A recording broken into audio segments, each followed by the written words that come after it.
कि शादीशुदा हूँ, छोटे बच्चे हैं, एक बूढ़ी बीमार माँ है, छोटे बहन भाई हैं, माँ बीमार है, एक बिजली के बिल, गैस के बिल और माँ 2 वक्त की रोटी, माँ की दवाइयों के खर्चा जाते अफोर्ड करना बहुत मुश्किल था। और यही एक लोग तमाशा देखते हैं, ये दुनिया जालिम और बेहिस लोग हैं, इनका सर क्या करें। लेकिन ये कि दिल बर्दाश्त हो भी जाते हैं, लोग बातें करते हैं कि यार तू इतना पढ़ा लिखा है और पढ़े लिखने होने के बावजूद तू साफ सुथरा पंजाब में झाड़ू की नौकरी कर रहा है। तो हाँ, मैं से यही रिक्वेस्ट करना चाहता हूँ कि my name is Mazhar, I received my graduation degree from Sargodha university, so I am graduate and due to not getting a job I am forced to do job of sweeper. So it is my humble request to the Honorable CM Punjab Maryam Nawaz Sahiba and Honorable Prime Minister of Pakistan Shehbaz Sharif. So please sir, give me respectable and suitable job according to my academic qualification in any sector of the government, so that I can support my family and I can take part in this development. हमारे channel आवाज़ TV को like करें, subscribe करें और bell icon को press करें ताकि हर आने वाली अपडेट आप तक पहुंच सके। अस्सलाम वालेकुम नाजरीन, मैं हूं आपका मेज़बान एमिर शाद और आप देख रहे हैं आगाज़ टीवी। देखने और सुनने वालों को नईम का सलाम। हमेशा से डिज़र्विंग फैमिली का साथ दिया और इस तरह के लोगों को देखा। आप मेरे हाथ में कुछ डिग्रियां जो है देख सकते हैं और ये महंगी से महंगी डिग्री जो है वो मौजूद है मेरे साथ। और आप देख सकते हैं कि वो शख्स जिसका नाम जो है शहबाज है, सरगोदा से इतनी बड़ी के बावजूद आज सुथरा पंजाब में जो है झाड़ू लगाने पर मजबूर है। हम इनसे बात करते हैं कि आखिर ये मामला क्या है। अस्सलाम वालेकुम जी वालेकुम सलाम सर। भाईजान कैसी हैं? अल्लाह पाक का शुक्र सर। अच्छा भाईजान बताइएगा, माशाल्लाह इतनी बड़ी बड़ी डिग्रियां आपके पास और महंगी तरीन, आजकल जो है फ़ीसें बहुत ज़्यादा हैं और आपने इतनी डिग्रियां आपके पास, लेकिन फिर आप जो है झाड़ू लगा रहे हैं।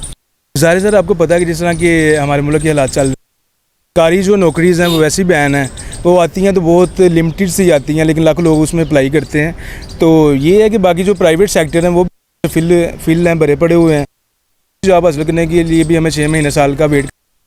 अभी ये था कि शादीशुदा हूँ, छोटे बच्चे हैं, एक बूढ़ी बीमार माँ है, छोटे बहन भाई हैं, माँ बीमार है, एक बिजली के बिल, गैस के बिल और माँ 2 वक्त की रोटी, माँ की दवाइयों के खर्चा जाते अफोर्ड करना बहुत मुश्किल था और सर्वाइवल बड़ा मुश्किल था। इसलिए मुझे कोई जॉब नहीं मिल रही थी, कोई इधर सोर्सेज नहीं था।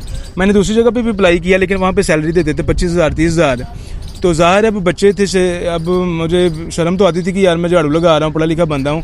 जब घर के हालात मैंने देखे तो मैंने कहा यार कि शर्म को पीछे रखो, किसी ने आपको क्या कोई खिलाना है, आपने कमाना है तो अपने फैमिली को लेके चलना है। तो मैं इसलिए सुथरा पंजाब में एज ए सेंट्री वर्कर का काम कर रहा हूँ। आज तक अभी तक माशाल्लाह इतनी डिग्री होने के बावजूद आपने किसी बड़ी कंपनी या उसके अलावा अदारे में अप्लाई किया हो लेकिन जॉब नहीं बनी, क्या वजह बनी कि आज आप जो है इस तरह ये काम कर रहे हैं? सर बहुत से सेक्टर्स में अप्लाई किया, मैंने सीवीज़ भी जमा कराई, सबमिट करवाई, लेकिन ये कहते थे कि यार कोई सीट खाली होगी तो आपको बुलाएंगे। हमारे पास पहले 100 150 जो CV पड़ी हुई हैं, तो अब आपकी जब बारी आएगी तो हम आपको कॉल करेंगे। CV रख लेते थे लेकिन कोई कॉल शाल नहीं आती थी। इंटरव्यूज़ भी बहुत दिए।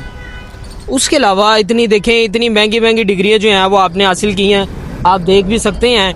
तो ये डिग्रियाँ जब आपने हासिल की, क्या मुश्किलात जो हैं वो आपको किन मुश्किलात का सामना करना पड़ा? ज़ाहिर साहब मेरा एक बाप मज़दूर था, तो ज़ाहिर उन्होंने और यही उन्होंने सोचा कि मैं मज़दूरी कर रहा हूँ तो मेरे बच्चे आगे मज़दूरी ना करें। लेकिन पंजाबी की एक मिसाल है कि बोर दी जगह बोर ही जमदा है। तो ये था कि गरीब का बेटा हूँ, ना मेरे पास कोई स्ट्रॉन्ग सिफारिश थी, ना कोई पैसा था, तो ज़ाहिर है बाप ही मज़दूर था तो मैं भी आगे मज़दूरी कर रहा हूँ। अच्छा जी, उसके अलावा क्या कहते हैं आप, इस तरह जो है आप ये काम तो कर रहे हैं, ठीक है, आपने कहा कि अब काम कोई तो करना है हमें काम, तो बताइएगा रिश्तेदारों का क्या रिएक्शन होता है? कोई वो तो नहीं कहते कि आप इस तरह इतना पढ़े लिखने के बावजूद ये काम कर? सर लोगों की तो बस यही आदत होती है बातें करने की, लोग यही एक लोग तमाशा देखते हैं, ये दुनिया जालिम और बेहिस लोग हैं, इनका सर क्या करें। लेकिन ये कि दिल बर्दाश्त हो भी जाते हैं, लोग बातें करते हैं कि यार तू इतना पढ़ा लिखा है और पढ़े लिखने होने के बावजूद तू साफ सुथरा पंजाब में झाड़ू की नौकरी कर रहा है। तो ख़ास तौर पे दिल बर्दाश्त मैं तब होता हूँ जब मुझसे कोई ऐसे स्टूडेंट्स जो मेरी स्टूडेंट गिने जाते थे, वो एक अच्छी पोस्टों पे पहुंच गए हैं क्योंकि उनके पास फारिश थी, उनके पास पैसा था, और जब वो देखते हैं, वो हंसते हैं, तो मुझे बड़ा दिल बर्दाश्त होता हूँ। बीइंग अ मुसलमान, क्योंकि मैं कुरान पाक भी पढ़ता हूँ, तो मुझे कुरान की आयत बड़ी अच्छी लगती है, मुझे बड़ी प्यारी लगती है, जो मुझे हौसला देती है। कुरान में अल्लाह ताला इरशाद फरमाता है, ला तक़नतू मिन रहमतिल्लाह, कि मेरी रहमत से नाउमीद ना होना। तो ये जो कुरान की आयत है, इससे मुझे बड़ा हौसला मिलता है। अल्लाह मुसब्बिल असबाब है और अल्लाह फरमाता है कि हर तंगी के बाद आसानी है। तो लोगों से तो मैं नाउमीद ही हूँ, लेकिन अल्लाह पाक इंशाल्लाह बेहतर सबब पैदा करेंगे मेरे लिए, कुछ सबब पैदा करेंगे कि रीजनेबल रिस्पेक्टेबल कोई जॉब मिले। आपने इतनी डिग्रियां जो हैं वो आज तक हासिल की और बहुत से कोर्सेज जो हैं वो भी हासिल किए। क्या जब आप तालीम हासिल कर रहे थे इंसान का ड्रीम होता है कि मैंने ये बनना है, क्या ख्वाब था जो आज जो है आज तक पूरा ना हो सका? यही मेरे माँ बाप का ख्वाब था और मेरा भी शुरू से यही ख्वाब था कि मैं अच्छी तालीम हासिल करूँ, पढ़ूँ। आगे मैंने ग्रेजुएशन की, इसके अलावा मेरा दिल था कि मैं एमए करूँ, एमफिल करूँ, पीएचडी करूँ, लेकिन मेरे पास इतने वसाइल नहीं थी। जब जैसे ग्रेजुएशन मुकम्मल की तो घर की ज़िम्मेदारियाँ मुझ पर आन पड़ी, तो अब ज़िम्मेदारियों को देखता या अपने ख्वाब देखता, फिर इन्हीं दरमियान मैं वो अब मेरे हालात ऐसे हो गए हैं कि मैं यहाँ पर स्वीपर की जॉब करने के लिए तैयार हूँ और बल्कि जॉब कर रहा हूँ। ख्वाब तो मेरा ये था कि मुझे कोई अच्छी पोस्ट मिलती ताकि सोसाइटी में हमारे भी कोई इज़्ज़त होती, कोई स्टेटस होता, मेरे माँ बाप का ख्वाब पूरा होता।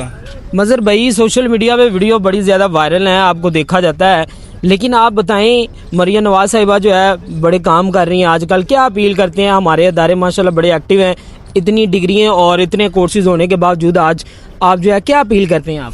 मैं यही कहना चाहता हूँ, मरियम नवाज़ साहब बड़ी अच्छी एक लीडर हैं, बड़ा दिन रात वो मेहनत कर रही हैं, यूथ के लिए भी, लोगों के लिए भी बड़े अच्छे उनके प्रोजेक्ट हैं। तो मैं यही कहना चाहता हूँ कि इनको मज़ीद ऐसा चाहिए कि ऐसे स्ट्रेटजीज़ तैयार करें, ऐसी पॉलिसीज़ मुरतब करें, ऐसे इनिशिएटिव लें कि जिसमें नौजवानों को ज़्यादा से ज़्यादा रोज़गार के मौक़े मैसर हों और मेरी तरह रोड्स पर जलील ना हों। उसके अलावा जो है इंग्लिश में पैगाम दें कि किस तरह उनको भी पता हो कि वाकई जो है ग्रेजुएटेड हैं आप।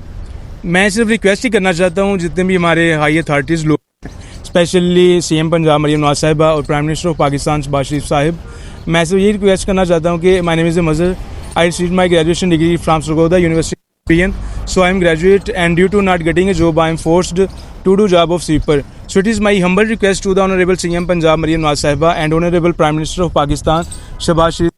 So please sir, give me respectable and suitable job according to my academic qualification in any sector of the government so that I can support my family and I can take part in this development. मेरी मरियम नवाज़ CM Punjab से और PM जो हैं शहबाज शरीफ साहब, उनसे यही request करता हूँ कि मुझे एक बाइज़्ज़त रोज़गार दिया जाए ताकि मैं भी मुल्क कौम की तरक्की में अपना मुस्बत किरदार अदा कर सकूँ। जी, तो नाज़रीन कराम, ये थे मज़हर अब्बास जिनका ताल्लुक़ जो है सरगोदा से है और ये देख सकते हैं आप, इतनी ज़्यादा डिग्री होने के बावजूद आज जो है वो सुथरा पंजाब में जॉब कर रहे हैं। तो इनका ये कहना है कि मुझे कोई जो है वो मुनासिब जॉब जो है वो दी जाए जिस पर मैं जो है घर का गुजारा जो है वो कर सकूं, अपनी फैमिली को जो है वो देख सकूं, क्योंकि अखराजात जो हैं वो बहुत ज़्यादा हैं।